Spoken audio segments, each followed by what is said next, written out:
അമ്മ എന്റെ പരീക്ഷ തീർന്നു.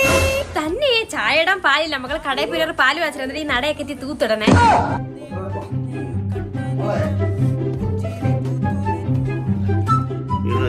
ഈ പെണ്ണെ ഇങ്ങ് വന്നാണ് ചെടികളെ ഇലയൊക്കെ പഴുത്തിക്കണം. എല്ലാം വെട്ടിക്കളാ.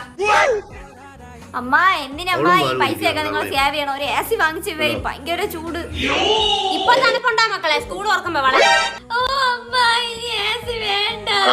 മക്കളെ പിന്നെ ഉണ്ടല്ല. വേറെ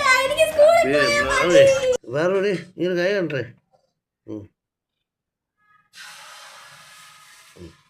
എന്നാ